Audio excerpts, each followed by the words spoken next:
Hello everybody, classmates, distinguished guests, Mr. McKnight. How you doing, sir? Many things make America a great place to live. Where else in the world can you go and find so many people from different ethnic backgrounds coexisting together in one place? People come to live in the land of the free, the land of opportunity. And there is one common thread that makes us all work: English. We all communicate in one spoken language. This does not mean that you have to abandon the language of your culture, that you have to stop speaking it, but you must learn to speak English to live and succeed in America.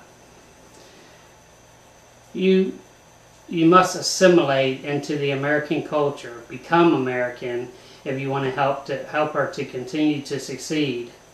I, like so many other people in this great nation, am a product of this experiment known as the Great Melting Pot.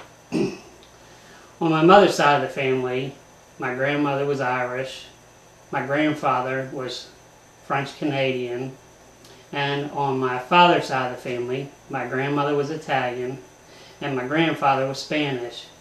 Even though there were several different nationalities in my family, they all came to America to learn how to speak. They come to America and they learned how to speak English and they assimilated. Unfortunately, America is not the great melting pot that she used to be. People do not want to come here and share their culture and assimilate with us as they used to. They want the United States of America to assimilate to their culture.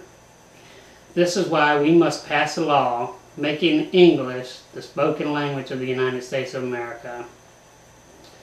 By passing this law, by making English the official language of the United States of America, this does not mean that you have to abandon your spoken language, your native language as aforementioned, or that you're going to get arrested if you're caught on the street talking your language with friends of yours.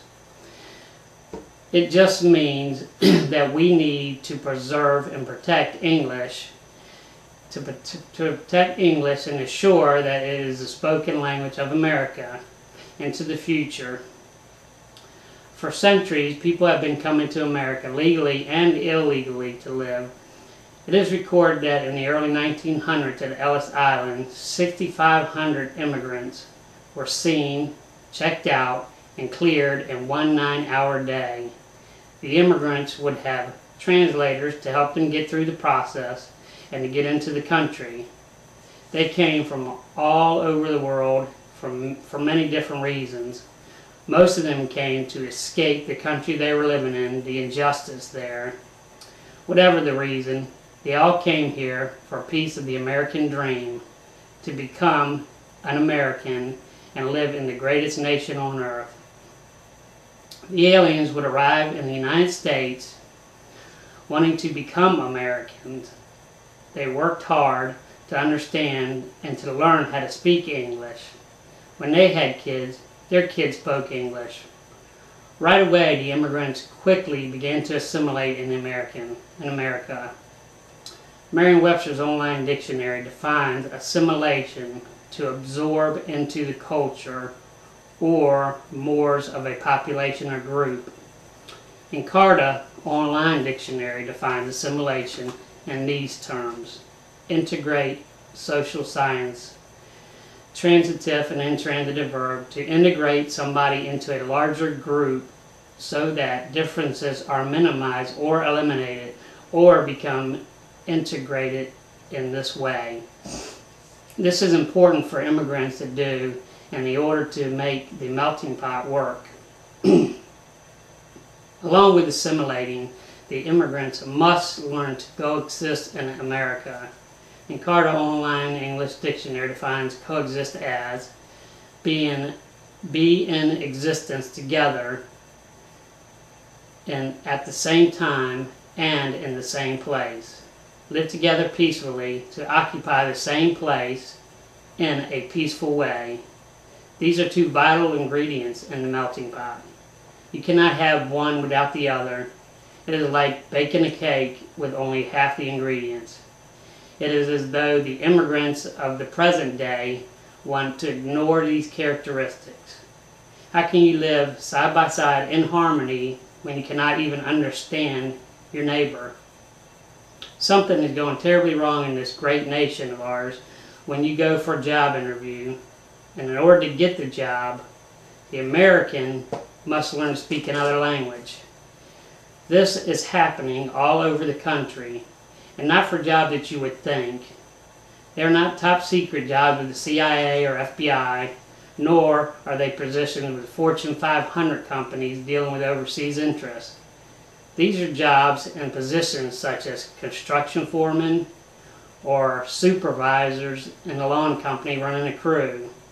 The Americans are asked the Americans are working in the United States, not some other country. So what happened to the day when they had to come to our country to learn how to speak English?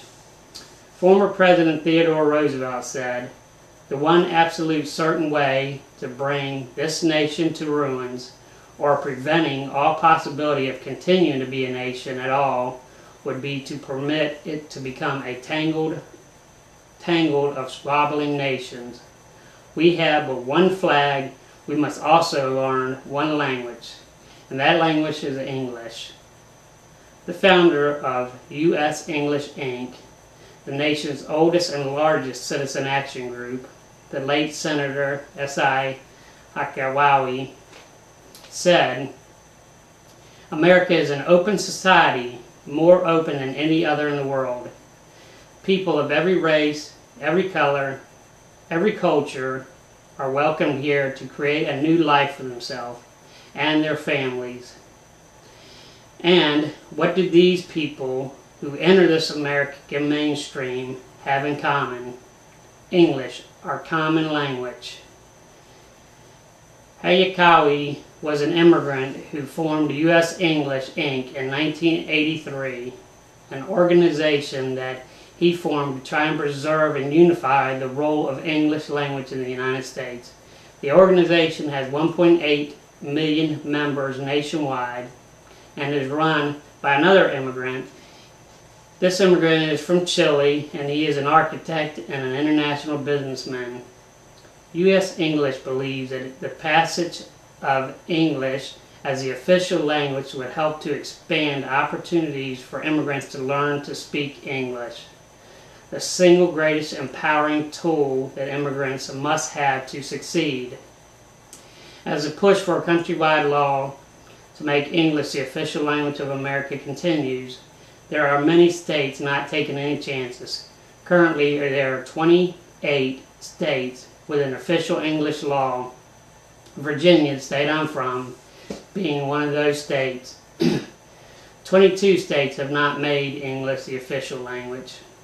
From 2000 census, California leads the way with 207 languages other than English being spoken.